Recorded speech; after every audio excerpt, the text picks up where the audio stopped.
Like big ബോസിൽ വരുന്ന ഓരോ ആളുടെയും എയിം എന്ന് പറഞ്ഞാൽ കപ്പായിരിക്കും അല്ലേ? അതെ. ആ കപ്പ് കിട്ടി എന്ത് ചെയ്യും? കപ്പ് കിട്ടി ഞാൻ വീട്ടിൽ കൊണ്ടുപോയിക്കും, പിന്നെ അല്ലാതെ എന്ത് ചെയ്യും? അല്ല, ഞാൻ ബിഗ് ബോസിൽ ഞാൻ വിന്നർ ആവുകയാണെങ്കിൽ എനിക്ക് അത് ചെയ്യണം ഇത് ചെയ്യണം അങ്ങനത്തെ ഓരോ ആഗ്രഹങ്ങളൊക്കെ ഉണ്ടാവില്ലേ? അവിടെ നിന്ന് ചിരിക്കണ്ട, എന്നെ അവിടെ നിന്ന് കളിയാക്കോ കപ്പ് കിട്ടിയ വീട്ടിൽ കൊണ്ടു വെക്കുന്നു. കപ്പ് കിട്ടിക്കഴിഞ്ഞാൽ എന്താ വിന്നർ അടിക്കുക എന്നുള്ള അപ്പുറത്തേക്ക് വേറൊരു ചിന്തയില്ല.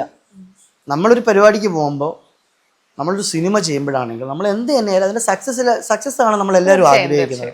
ഇപ്പൊ ഞാൻ എന്താ ഇപ്പൊ ഷോയിലേക്ക് പോവാണെങ്കിൽ, എന്നെ ഷോയിൽ നിന്ന് വിളിച്ച് ഞാൻ ഷോയിൽ പോവാണെങ്കിൽ എന്റെ ലക്ഷ്യം 100 ദിവസം തികച്ചു നിൽക്കുക, കപ്പ് നേടുക, അത്രേ ഉള്ളൂ. പിന്നെ കപ്പ് നേടിയതിന് ശേഷം ഉള്ളത് അത് അപ്പം ചിന്തിച്ചാൽ പോരെ, അത് അപ്പം ചിന്തിച്ചാൽ മതിയായിരിക്കും. അതിനു മുമ്പ് മുൻകൂട്ടി പ്രഡിക്റ്റബിൾ ചെയ്യണ്ട, ആദ്യം കപ്പ് നേടട്ടെ, അതിനുവേണ്ടി എന്ത് ചെയ്യാന്നുള്ള ആലോചിക്കും. കപ്പ് നേടിയതിന് ശേഷം ഉള്ളത് അപ്പോഴല്ലേ. സിനിമയിൽ തന്നെ തുടരുമോ? ഉറപ്പല്ലേ? അയ്യോ അത് നമ്മളെ ബ്ലഡ് അല്ലേ. അയ്യോ അത് വിട്ടിട്ടൊരു പരിപാടി, അത് വിട്ടിട്ടുള്ളൊരു പരിപാടിയില്ല. Cinema 24 hours cinema cinema cinema cinema എന്നുള്ള ഒറ്റ ചിന്തയുള്ളൂ. ഷോയിൽ നിന്ന് ഞാൻ പോയിട്ട് ഷോയിൽ നിന്ന് ഇറങ്ങി വിന്നർ അടിച്ചിറങ്ങുകയാണെങ്കിലോ അതിന് മുമ്പ് ഔട്ടായിട്ട് ഇറങ്ങുകയാണെങ്കിലോ എങ്ങനെ ഇറങ്ങിയാലും മുമ്പ് എന്താണോ ചെയ്തുകൊണ്ടിരുന്നത് അതിന് പുറകെ യാത്ര ചെയ്ത് പോവാ. പിന്നെ അത്രേ ഉള്ളൂ. സിനിമയ്ക്ക് പകരം അപ്പുറത്തേക്ക് മാറ്റി വയ്ക്കുക ഒന്നും തന്നെ ഇല്ല. ഇതുവരെ ഈ 6 സീസണിൽ കണ്ട ലാലേട്ടൻ കുറച്ച് സോഫ്റ്റ് ആയിരുന്നു എന്നൊക്കെയാണ്, മിക്ക സിറ്റുവേഷനിലും സോഫ്റ്റ് ആയിട്ടാണ് ലാലേട്ടൻ ബിഹേവ് ചെയ്തിട്ടുള്ളത്. പക്ഷെ ഈ സീസൺ 7ന്റെ പ്രൊമോയില് ഭയങ്കര അഗ്രസീവ് ആയിട്ടൊരു ലാലേട്ടനാണ് നമ്മൾ കാണുന്നത്. 7ന്റെ പണി എന്നൊക്കെയാണ് ലൈക് പ്രൊമോയിലൊക്കെ കൊടുത്തിട്ടുള്ളത്.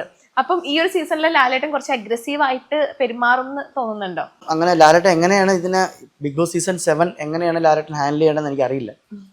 പക്ഷെ എങ്ങനെ ചെയ്താലും ഞാൻ എൻ്റെ വളരെ കുഞ്ഞുനാൾ മുതൽ ലാലേട്ടൻ MG കോളേജിൽ പഠിക്കുന്ന കാലം തൊട്ടുള്ള കഥകൾ കേൾക്കാനും അല്ലെങ്കിൽ അദ്ദേഹത്തിൻ്റെ സിനിമയിൽ വരുന്നതിന് മുമ്പുള്ള കഥകൾ കേട്ട് ആസ്വദിച്ച് പല സഭകളിലിരുന്ന് അദ്ദേഹത്തിൻ്റെ ജീവിത കഥകളും അല്ലെങ്കിൽ അഭിനയിച്ചിട്ടുള്ള കഥകളൊക്കെ പറഞ്ഞ് ഞങ്ങൾ എല്ലാം ഇപ്പോഴും ഈ സമയങ്ങളോടുകൂടി നമ്മളെ ചർച്ചകൾ എപ്പോഴും വരുന്ന ഒരാളാണ് ലാലേട്ടൻ.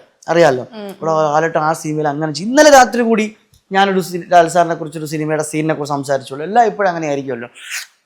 ഒരുപക്ഷെ സിനിമയെക്കാട്ടി റിയൽ ലൈഫ് നമ്മൾ ഏറ്റവും കൂടുതൽ സംസാരിക്കും. നമ്മൾ ബോയ്സ് ആയതുകൊണ്ട് എപ്പോഴും നമ്മൾ സംസാരിക്കാറുണ്ട്. അവിടെ അന്ന് MG കോളേജിൽ എനിക്ക് ഓർമ്മയുണ്ട്, പണ്ട് കേട്ട കഥ ലാലേട്ടൻ MG കോളേജിൽ മറ്റേ RX 100 ബൈക്കിലൊക്കെ പണ്ട് പോയിട്ടുള്ള കഥ, സെക്രട്ടേറിയറ്റിന് മുമ്പിലൊക്കെ യൂണിവേഴ്സിറ്റി കോളേജിലൊക്കെ വൻ പരിപാടിയായിരുന്നു അദ്ദേഹം.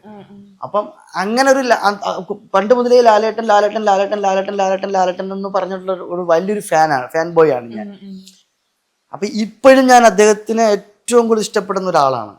അപ്പം ലാലേട്ടൻ നാളെ അവിടെ വന്നിട്ട് എന്നോട് ചൂടാവുകയോ ദേഷ്യപ്പെടുകയോ ഞങ്ങളോട് ദേഷ്യപ്പെടുകയോ എന്ത് ചെയ്താലും അത് ഇരുകയിൽ നീട്ടി സ്വീകരിക്കുക തന്നെ, അപ്പുറത്തേക്ക് വേറെ ഒന്നുമില്ല. വെളിപാടിന്റെ പുസ്തകത്തിൽ ഞങ്ങൾ ഒരുമിച്ച് അഭിനയിച്ചതാണ്. അദ്ദേഹത്തിനൊപ്പം എനിക്ക് അങ്ങനെ ഒരു ഏറ്റവും വലിയ ഭാഗ്യം ഉണ്ടായിരുന്നു. അപ്പൊ എന്നെ അറിയാം സാറിന്, ചേട്ടൻ എന്നെ അറിയാം, എൻ്റെ വൈഫിനെ അറിയാം. എല്ലാം ഇപ്പോഴും നമ്മൾ കഴിഞ്ഞ കുറച്ച് നാൾക്ക് മുമ്പ് കൂടി കണ്ടതാണ്. എന്നോട് വല്ല ദേഷ്യപ്പെട്ട് എന്തെങ്കിലും പറയുകയാണെങ്കിൽ അത് എന്നോടുള്ള സ്നേഹം കൊണ്ട് ആണെന്ന് ഞാൻ വിശ്വസിക്കും. ഞാൻ നന്നായി കളിക്കാനായിട്ടോ അല്ലെങ്കിൽ ഞാൻ പോകുന്ന വഴികൾ കറക്റ്റ് അല്ലാഞ്ഞിട്ടായിരിക്കുമല്ലോ ഒരു ജ്യേഷ്ഠൻ വഴക്ക് പറയുന്നത്. അങ്ങനെ കാണുള്ളൂ. പിന്നെ എന്ത് പറഞ്ഞാലും നമ്മളെ ലാലേട്ടനല്ലേ സംസാരിക്കണ നമ്മളടുത്തല്ലേ. വഴക്ക് പറഞ്ഞാലും അദ്ദേഹം ചിരിച്ചാലും വഴക്ക് പറഞ്ഞാലും സംസാരിക്കണം നമ്മുടെ അടുത്തല്ലേ. അതൊരു വലിയ പ്രിവിലേജ് ആയിട്ടാണ് ഞാൻ കാണുന്നത്. വലിയ കാര്യമില്ല. ലാലേട്ടൻ ചൂടായോ വിഷമാവുമായിരിക്കും ആ സമയത്ത്.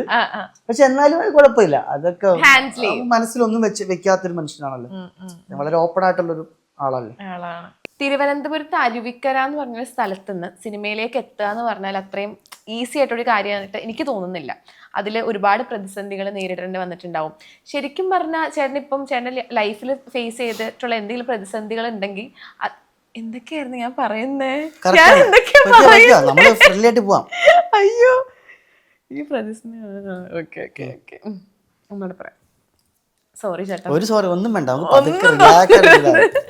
ഞാനും പ്രശ്നം എനിക്കും സംസാരിക്കുമ്പോ ഇങ്ങനെ എന്തെങ്കിലും ഉണ്ടെങ്കിൽ ക്ലിയർ ആയിക്കോണേ. കുഴപ്പമില്ലല്ലോ. ഇതൊന്നും പൊന്നു ചേട്ടാ, ഇതൊന്നും ടെൻഷനാ.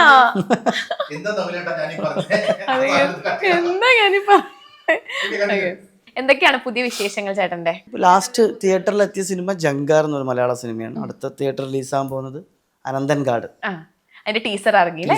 ഭയങ്കര അടിപൊളി ടീസർ ആയിരുന്നു. ഷൂട്ട് തുടങ്ങാനിരിക്കുന്നത് പൊന്നുലകം എന്ന് പറയുന്ന തമിഴിൽ നായകനായിട്ടുള്ളൊരു സിനിമ. അതാണ് ഇപ്പോൾ അടുത്ത ഷൂട്ട് ആരംഭിക്കാൻ പോകുന്നത്. ചേട്ടാ തിരുവനന്തപുരത്ത് അരുവിക്കര എന്നുള്ള സ്ഥലത്തു നിന്നാണ് ചേട്ടൻ വരുന്നത്. അതെ. അപ്പം സത്യം പറഞ്ഞാൽ ലൈക്ക് ചേട്ടൻ സിനിമയിലേക്ക് വരാനുള്ള ഒരു ജേർണി എന്ന് പറഞ്ഞാൽ അത്ര ഈസി ആയിരുന്നില്ല. ഒരുപാട് പ്രതിസന്ധികൾ നേരിടേണ്ടി വന്നിട്ടുണ്ടാവും അല്ലേ? അതെ അതെ അതെ അതേന്ന് പറഞ്ഞാൽ നിർത്തരുത്, കുറച്ചും കൂടെ പറയണം. അതെ, എൻ്റെ വീട് തിരുവനന്തപുരത്ത് അരുവിക്കര എന്ന് പറയുന്ന സ്ഥലത്താണ് എൻ്റെ വീട്. വളരെ കുഞ്ഞുനാൾ മുതൽ നാടകത്തിൽ നിൽക്കുന്ന ഒരാളാണ് ഞാൻ. അറിയാമല്ലോ, ഇതിനു മുമ്പ് പല സിനിമകളുടെ ഇന്റർവ്യൂയുടെ ഭാഗമായിട്ട് ഞാൻ സംസാരിച്ചിട്ടുള്ള കാര്യമാണ്. അപ്പോൾ വീടിൻ്റെ തൊട്ടടുത്ത് തന്നെ കലാമന്ദിരം എന്നൊരു നാടക സമിതി ഉണ്ടായിരുന്നു. അവിടെയാണ് ഞാൻ എൻ്റെ പഠനകാല സമയത്ത് മുഴുവൻ സമയവും, സ്കൂളിലെ സമയം കഴിഞ്ഞിട്ട് മുഴുവൻ സമയം ചിലവഴിച്ചിരുന്നത് അവിടെയാണ്. അപ്പോൾ അവിടെ നാടകം, പാട്ട്, ഡാൻസ് എല്ലാം പഠിപ്പിക്കുന്ന ഒരു ടീച്ചറുണ്ട്. ടീച്ചറിൻ്റെ പേര് കല എന്നാണ്. അപ്പോൾ ആ ടീച്ചറിൻ്റെ ഒരു പെറ്റായിരുന്നു ഞാൻ. ടീച്ചറായിരുന്നു എൻ്റെ ഏകദേശം വളരെ കുട്ടിക്കാലം മുതൽ ടീച്ചറായിരുന്നു എൻ്റെ. സ്കൂൾ പഠനം കഴിഞ്ഞാൽ പിന്നെ എൻ്റെ എല്ലാ കാര്യങ്ങളും നോക്കിക്കൊണ്ടിരിക്കുന്നത്. ടീച്ചറാണ് ആദ്യമായിട്ട് എന്നെ സ്റ്റേജിൽ കയറ്റുന്നത്. ഒരു മോണോ ആക്ട് ആയിരുന്നു എൻ്റെ ആദ്യത്തെ ഐറ്റം. ടീച്ചറിൻ്റെ മകൻ ജിജിക്കുട്ടൻ എന്ന് പറയുന്ന ആളുണ്ട്. അദ്ദേഹം അന്ന് ആ നാട്ടിൽ എഴുത്തുകാരനും നാടക പ്രവർത്തകനാണ്. ഇന്നും നാടക പ്രവർത്തനം ചെയ്യുന്നുണ്ട്. അപ്പോൾ അദ്ദേഹത്തിൻ്റെ പഠനത്തിലൂടെ നമ്മുടെ സ്കൂൾ കാലഘട്ടങ്ങളിൽ മൈമും നാടകവും മിമിക്രിയും മോണോ ആക്റ്റും ഡാൻസും എല്ലാ കലാപരിപാടികളും ചെയ്യുമായിരുന്നു. വളരെ കുട്ടിക്കാലത്ത് 2ാം ക്ലാസ്സിലാണ് ആദ്യം മോണോ ആക്ട് അവതരിപ്പിക്കുന്നത്. മോണോ ആക്ട് 3rd പ്രൈസ് ആയിരുന്നു. പക്ഷെ അന്ന് നമുക്ക് അന്നത്തെ ഒരു ഓഡിയൻസിൽ നിന്ന് കിട്ടിയ ഒരു പ്രശംസയും ഒരു കയ്യടിയൊക്കെ അന്ന് വളരെ കുട്ടിക്കാലത്തെ എപ്പോഴൊക്കെയോ ഒരുപക്ഷെ എൻ്റെ ഉള്ളിൽ കയറിയിട്ടുണ്ടാകാം. പിന്നെ അത് കൂടെ കൊണ്ട് നടക്കണമെങ്കിൽ അങ്ങനെ എവിടെയെങ്കിലും ഒരു അനുഭവം ഉണ്ടാകുമ്പോഴാണല്ലോ നമുക്ക് കൂട്ടാൻ പറ്റുന്നത്. അന്ന് മുതൽ പഠനത്തോടൊപ്പം തന്നെ അല്ലെങ്കിൽ കലയും കൂടെ കൂട്ടി. ഒരു ഹയർ സെക്കൻഡറി ജീവിതമൊക്കെ കഴിഞ്ഞതിന് ശേഷമാണ് പഠനത്തിനോടൊപ്പം എന്നതിനെ മാറി ജീവിതത്തിനോടൊപ്പം കലയെ കൂട്ടിയത്. അല്ലെങ്കിൽ ജീവിതം എല്ലാവരും ഒരു ഹയർ സെക്കൻഡറി ജീവിതമൊക്കെ കഴിഞ്ഞിട്ട് നമ്മളൊരു പ്രൊഫഷണൽ കോഴ്സ് എടുത്ത് പോകുമ്പം എൻ്റെ മുന്നിൽ എല്ലാ ചോദ്യങ്ങൾക്കുള്ള ആകെ ഒരു ഉത്തരം എന്ന് പറയുന്നത് ഞാനൊരു ആക്ടർ ആവണം, എനിക്ക് നല്ലൊരു നടനാകണം, അല്ലെങ്കിൽ കലയിൽ ജീവിക്കണം, കലാകാരനാകണം എന്നുള്ളത് തന്നെയായിരുന്നു. സിനിമയല്ല, നാടകം. ഒരു 10ാം ക്ലാസ്സൊക്കെ കഴിയാറൊക്കെ ആകുമ്പം തന്നെ നമുക്ക് നമ്മുടെ വീട്ടിലെ പ്രതിസന്ധികളൊക്കെ വളരെയധികം മോശം പ്രതിസന്ധികളാണ്. പക്ഷെ അതിൽ സന്തോഷം കൊണ്ടൊരാളാണ്. അതായത് അച്ഛനും അമ്മയൊക്കെ ഡെയിലി ജോലിക്ക് പോയി ജീവിക്കുന്ന ആൾക്കാരാണ്. അപ്പം അന്നു കിട്ടുന്ന വരുമാനത്തിനനുസരിച്ച് ഉള്ള വരുമാനത്തിൽ അതിൽ സന്തോഷം കണ്ടെത്തി എന്നുള്ളതാണ് സത്യം.